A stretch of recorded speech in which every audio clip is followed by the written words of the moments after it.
시청자 여러분 안녕하십니까? 1월 9일 JTBC 아침 예늘 시작합니다. 먼저 오늘 아침 주요 뉴스입니다. 특검이 오늘 내란 우두머리 혐의를 받고 있는 윤석열 전 대통령에 대해 구형합니다.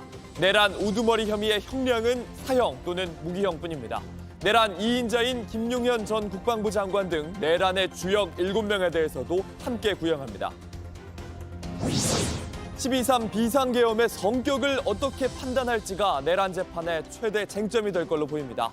특검은 헌법 질서를 흔든 국헌 문란 행위였다고 판단한 반면 윤 전 대통령 측은 정치적 경고성 계엄이었다고 주장해왔습니다. 정치인 체포조를 운영하는 등 비상계엄의 핵심이었던 국군 방첩사령부가 49년 만에 해체됩니다. 민관군 합동특별자문위의 해체 권고에 따른 걸로 수사, 방첩, 보안 기능은 각각 다른 기관으로 분산됩니다. 오늘 아침에는 춥다가 낮부터 기온이 오르겠습니다. 강원도와 경기 북동부는 오늘 밤부터, 중부 내륙과 호남은 주말 동안 많은 눈이 내리겠습니다. 1년 동안 이어져 온 내란 우두머리 혐의 재판, 윤석열 전 대통령의 구형이 오늘 결정됩니다. 사형 또는 무기형, 법이 정한 형량은 2가지뿐입니다. 특검은 김용현 전 국방부 장관 등 내란 중요 임무 종사 혐의를 받는 7명에 대해서도 구형합니다. 송지혜 기자입니다. 특검이 오늘 윤석열 전 대통령에 대해 구형합니다. 지난해 1월 내란 우두머리 혐의로 재판에 넘겨진 뒤 약 1년 만입니다.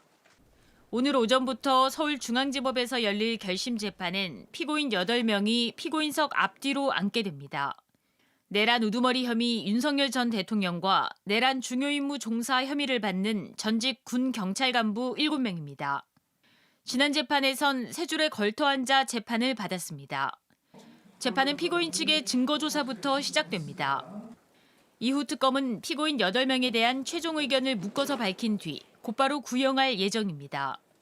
구형이 끝나면 피고인 측의 최종 변론과 피고인 본인들의 최후 진술로 마무리됩니다. 윤 전 대통령에게 적용된 내란 우두머리 혐의에 구형할 수 있는 건 사형 또는 무기형 둘뿐입니다. 지난 체포방해 재판 결심에서 윤 전 대통령은 59분간 최후 진술을 했습니다. 경고성이었다며 계엄의 의미를 축소하고 내란몰이라며 위법성을 부정했습니다. 하지만 헌법재판소는 지난해 4월 윤 전 대통령을 파면하며 이러한 주장을 탄핵했습니다. 이들에 대한 1심 선고는 다음 달 나옵니다. JTBC 송지혜입니다. 헌법 질서를 흔든 국헌 문란 행위냐 아니면 그저 정치적 경고 조치냐. 12.3 비상계엄을 둘러싼 재판의 가장 큰 쟁점입니다. 특검과 윤 전 대통령 측이 서로 어떻게 주장해왔는지 지난 재판의 공방을 이세현 기자가 정리했습니다. 내란 재판의 핵심 쟁점은 12.3 비상계엄 성격입니다. 특검은 비상계엄이 국회를 무력화하고 헌법 질서를 흔들기 위한 친위 쿠데타였다고 판단했습니다. 무력으로 입법권과 사법권을 장악한 후 정책 반대 세력을 제거하고 권력을 독점 유지할 목적으로 2024년 12월 전후의 정치 상황을 국정마비로 내세워 비상계엄을 선포한 것입니다. 무장군인과 경찰을 동원해 국회와 선거관리위원회를 통제하고 정치인 체포까지 시도한 점에서 내란의 구성 요건을 충족했다는 겁니다. 반면 윤 전 대통령 측은 비상계엄이 야당의 예산 삭감과 줄 탄핵 등 위기 상황을 알리기 위한 상징적 조치였다고 주장해왔습니다. 국회의 계엄 해제 요구를 곧바로 수용하고 군을 철수시킨 점도 경고성 계엄의 근거로 들고 있습니다. 대통령이 뭔가 국민들한테 어떤 확실한 뭔가 좀 깨워야 된다는 생각으로 이게 던진 거지. 오늘 결심 공판에선 특검의 최종 의견과 윤 전 대통령의 최후 진술을 통해 핵심 쟁점이 정리될 것으로 보입니다. JTBC 이세현입니다. 정치인 체포조 운영 등 계엄의 핵심 역할을 수행했던 국군 방첩사령부가 해체됩니다. 49년 전 보안사령부로 시작했던 조직의 수사, 방첩, 보안 기능은 각각 다른 기관으로 쪼개집니다. 김한수 기자입니다. 민간군 합동특별자문위는 광범위한 기능이 집중된 방첩사령부가 권력기관으로 전락했다고 지적했습니다.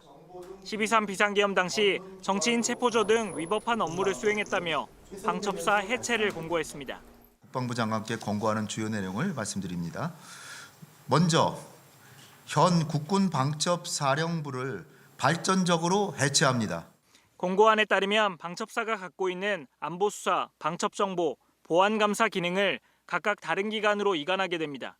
안보수사는 국방부 조사본부로, 방첩정보와 보안감사는 가칭 국방안보정보원과 중앙보안감사단이란 조직을 신설해 각각 이관하도록 했습니다. 또 안보수사협의체를 구성해 각 기관이 협업하도록 했습니다. 방첩 기능을 맡게 될 국방안보정보원의 수장은 비군인 출신이 맡고 활동 기본 지침이나 업무를 국회에 정기적으로 보고하도록 의무화했습니다. 또 내부에 준법감찰위원회를 설치해 법령 준수 여부도 확인하도록 했습니다. 신설기관의 설치 근거는 법률로 정하도록 했습니다.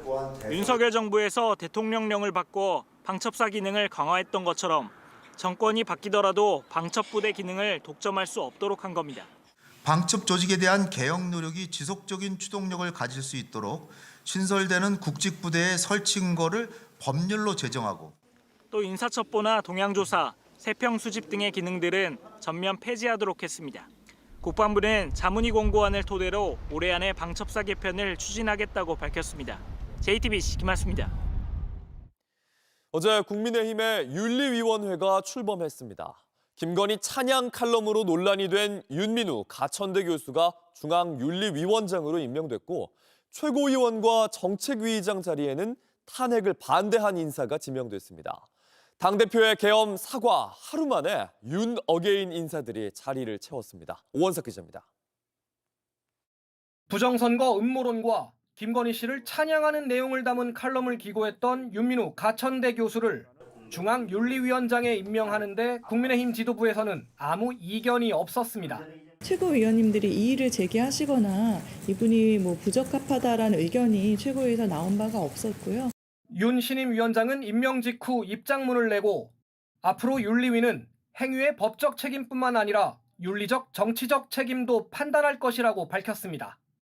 당원 게시판 사건으로 윤리위에 회부된 한동훈 전 대표를 징계하겠다는 뜻을 밝혔다는 해석이 나옵니다. 개파색이 옅어 당의 쇄신에 역할을 할 걸로 기대되던 4선 김도읍 의원이 물러난 정책위의장 자리에는 3선 정점식 의원이 지명됐습니다. 검사 출신 정 의원은 친윤으로 꼽힙니다. 정점식 의원님 모셨습니다. 윤 전 대통령 탄핵 반대 집회에도 참석했습니다. 지명직 최고위원 한 자리는 조광한 남양주 병 당협위원장에게 돌아갔습니다.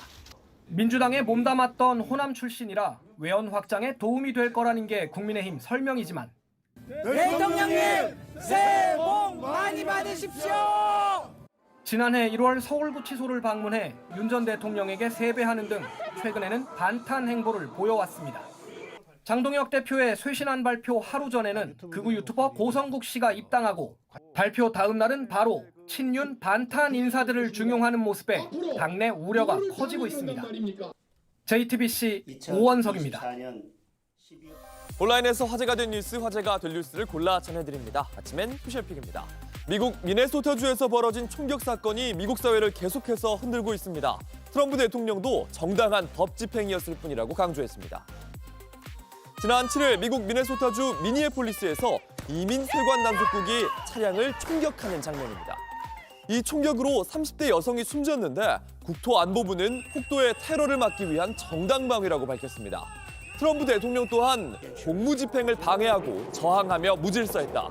폭력과 증오를 일삼는 급진 좌파로부터 법집행관을 보호해야 한다며 정당방위란 주장에 힘을 실었습니다. 하지만 뉴욕타임즈가 여러 영상의 각도를 분석한 결과 연방정부의 주장과 상충한다고 지적했습니다. The moment the agent fires, he is standing here, to the left of the SUV, and the wheels are pointing to the right, away from the agent. This appears to conflict with allegations that the SUV was ramming or about to ram the officer. 요원들이 의료 지원을 막은 데다 곧바로 현장을 떠나는 등 부적절한 대처도 도마 위에 올랐습니다. I go check a pulse. No, back up now. I'm a physician.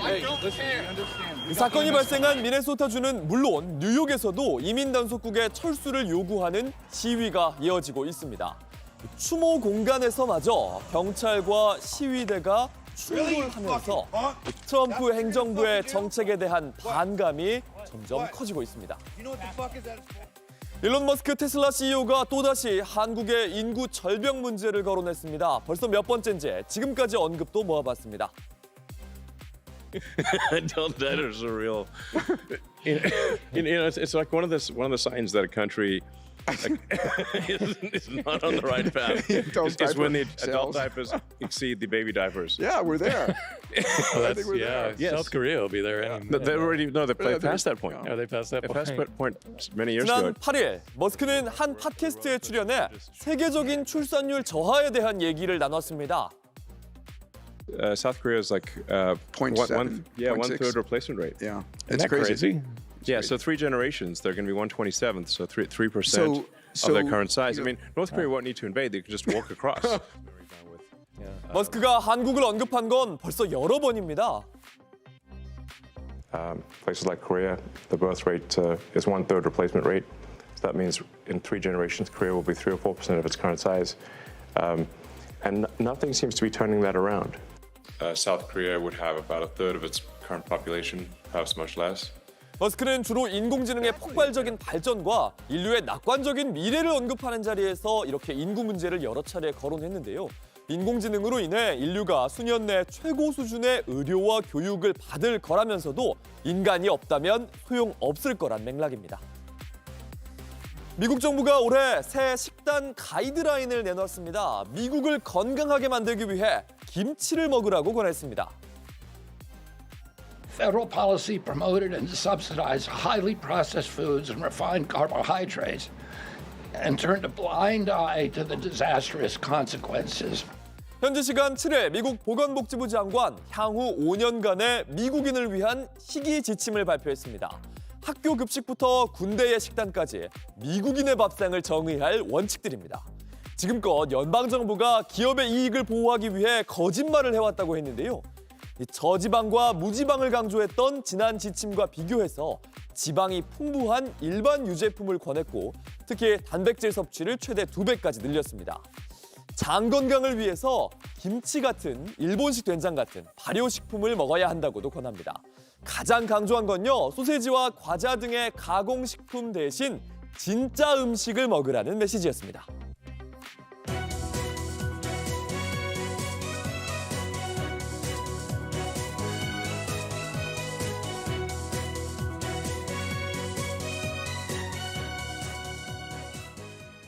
쿠팡이 고용노동부 공무원들과 접촉해 내부 정보를 미리 캐내려고 한 정황을 확인했습니다.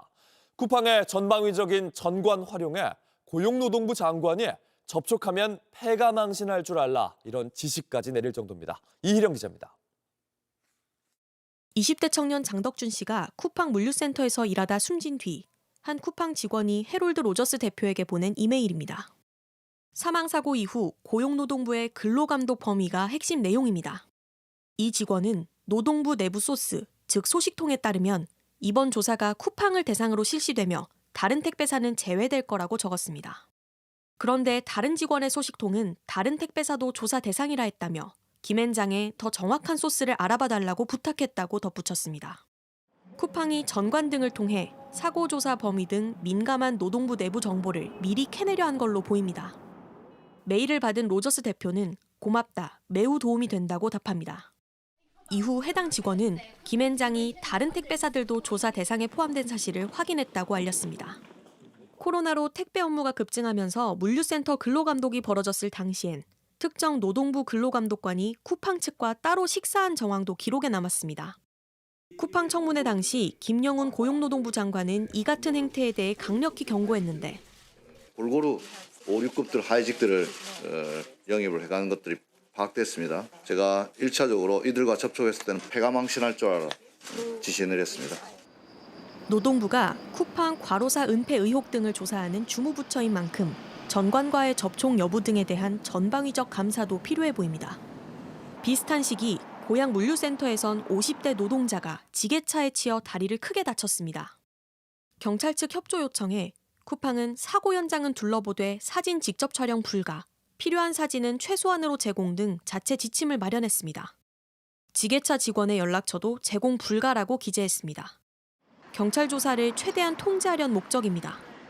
쿠팡은 이 같은 의혹에 대해 정당한 해고 조치에 불만을 가진 해임된 임원의 왜곡된 주장이란 기존 설명을 반복했습니다.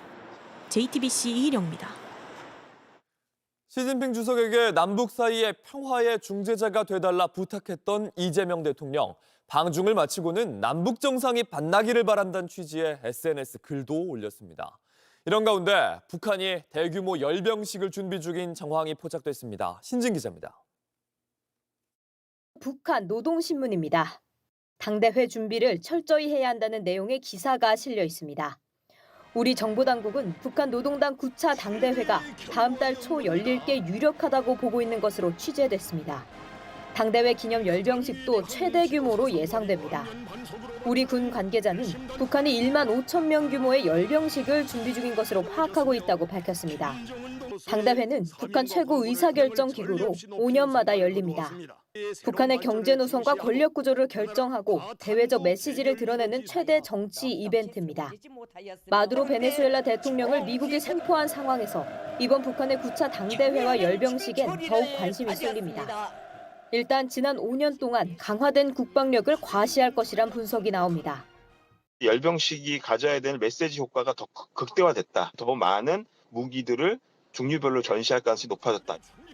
2023년 12월 북한이 남북관계를 적대적 두 국가로 규정했는데 이번 당대회에서 대남 대미 메시지가 나올지 최근 노출 빈도가 높은 딸 김주애의 지위에 변화가 있을지도 관심입니다. 한편 중국을 방문해 시진핑 주석을 만나 북한 문제 중재 역할을 요청한 이재명 대통령은 본인의 소셜미디어에 남북 정상이 만나야 한다는 취지의 사진과 글을 올렸습니다. 그러면서 한반도에도 언젠가는 혼란과 적대의 비정상이 극복되고 서로 존중하며 공존, 공영하는 날이 올 것이라고 적었습니다. JTBC 신진입니다. 세계 최대의 가전 행사가 열리는 라스베이거스에선 K-뷰티에 대한 관심도 뜨겁습니다. 상처가 난 피부를 파악하고 메이크업을 돕고 피부에 맞는 색깔을 골라 화장품까지 만들어줍니다. 뷰티에 더해진 인공지능 덕분입니다. 라스베이거스에서 김민 기자입니다. CES 관람객들이 때 아닌 두피 검사를 하고 있습니다. 머릿속 마이크로바이옴, 유해균과 유익균을 보기 위한 겁니다. 머리는 환경이 나빠지면 비듬이나 염증이 생깁니다. 검사 결과를 인공지능이 분석하고 두피를 건강하게 만들 방법을 내놓습니다. 최근 개발한 미용기기는 피부에 상처가 났을 때 인공지능이 상태를 판별하고 치료제를 뿌려주며 메이크업까지 해줍니다. 뷰티 테크 부문이 생긴 이래로 화장품 업체로서는 최초로 이 최고 혁신상을 수상한 것이고요. 기존에는 테크 기술이 뷰티 산업을 이끌었다면 이제는 뷰티 산업의 본질을 기반으로 해서 테크 기술을 이끄는 것이라고 생각을 합니다. 관람객 반응도 좋습니다. So I think the idea of the camera analyzing what's going on and having the AI help to sort of better your treatment plan will be really helpful. 다른 K-뷰티 전시관입니다. 관람객이 사진을 찍자 인공지능이 피부톤을 분석해 맞는 색깔을 골라줍니다. 그리고 그 자리에서 4가지 색조 화장품을 만들어줍니다. 바로 한 1분 정도 걸리면 이렇게 프린팅이 돼서 나와요. 그러면 이걸 가지고 실제로 이렇게 메이크업 할 때 이렇게 문질러가지고 메이크업 할 때 쓰시는 겁니다. 그래서 완전히 그냥 컬러 메이크업을 만들어주는 기기라고 보시면 됩니다. 이처럼 인공지능을 입은 K-뷰티는 CES에서 주목을 받으며 글로벌 시장 진출 확대를 예고하고 있습니다. JTBC 김민입니다.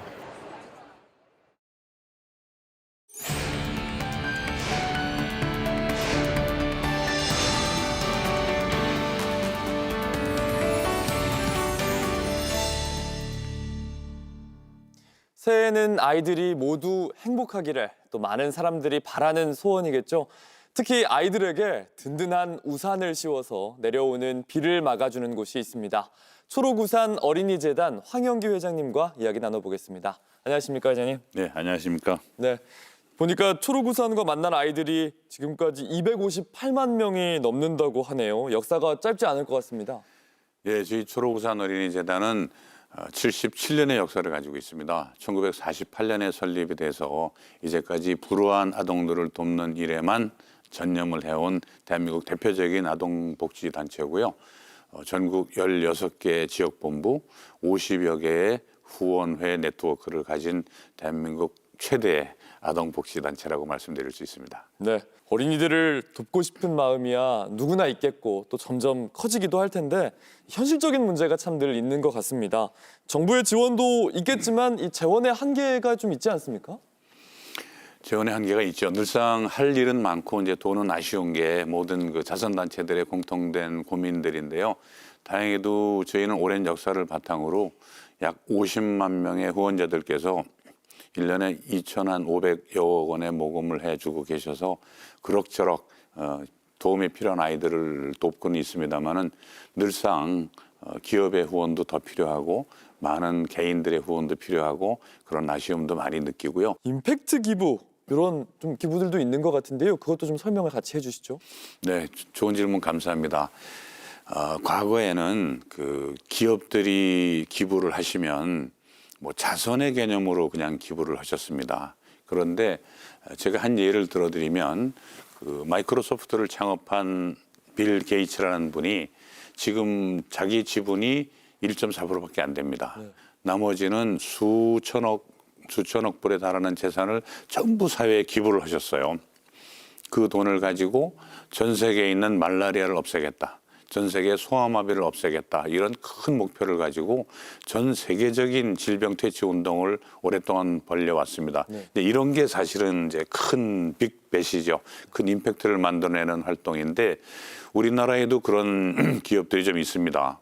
뭐 넥슨에서 하고 계시는 푸르메 넥슨 재단이라고 해서 장애인 아동들을 질병을 치료해주는 전문 병원을 전국에 세워 갖고 계시거든요. 뭐 하나에 100억 이상씩 드는 병원을 제가 알기로는 한 5개인가 지으신 것 같고요.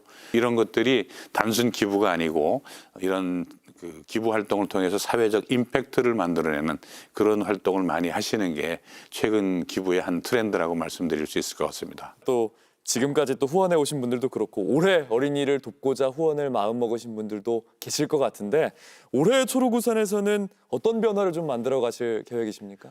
과거에는 소년소녀 가장이라고 불렀습니다마는 이 가족돌봄 아동 우리나라에 제가 알기로는 한 3만에서 5만 명 정도 있는 것 같습니다. 이 아이들을 정부에서 챙겨야 된다라는 노력을 오랫동안 해와서 작년에 법안이 통과가 됐고요. 올 3월부터는 정부 체제로 들어갑니다마는 저희가 정부의 지원 체제가 안정될 때까지 계속 이 가족 돌봄 아동 돕는 활동을 할 것이고요. 하나는 이주 배경 아동에 관한 문제입니다. 우리나라에 이주 배경 노동자들이 한 270만 명 정도가 있고요. 24세 이하의 이주 배경 청소년들이 한 73만 명 정도가 있습니다. 이 친구들이 빨리 사회에 적응을 해서 우리 사회의 훌륭한 일원이 되도록 만들어주는 거. 그건 우리 사회의 인적 자원 확보를 위해서도 그렇지만 이 친구들이 방치가 돼 있으면 나중에 사회에 문제가 될 수도 있는 그런 가능성도 있습니다. 그래서 이주 배경 아동들이 길을 잃지 않도록 사회의 훌륭한 일원이 될 수 있도록 그런 노력을 기업들과 같이 또 개인들과 같이 많은 노력을 해보고 싶고요. 네, 마지막으로 지난해부터 초록우산이 강조해온 캠페인이 우산 안으로 행복 앞으로. 네. 이 캠페인은 올해도 계속 이어가시는 건가요? 물론이죠. 지금 하고 있는 캠페인이 우산 안으로 행복 앞으로인데 우산에 대한 개념을 저희가 다시 정리를 했습니다. 우산은 비를 피하는 물건이 아니라 비를 뚫고 나아가게 해주는 물건이다. 이렇게 하고 우산 안으로 돌아서 행복 앞으로 치고 나가자. 그런 캠페인을 하고 있습니다.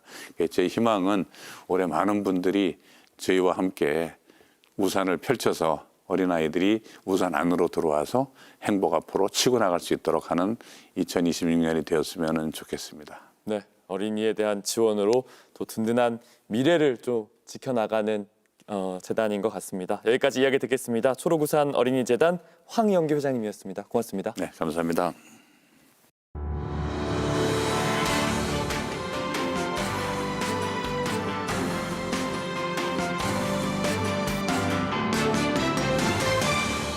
날씨입니다. 오늘 아침은 서울이 영하 6도 등 전국 대부분 지역이 영하권의 추위를 보이겠습니다. 낮에는 기온이 오르면서 서울이 6도 등으로 전국이 3도에서 10도 어제보다는 높겠습니다.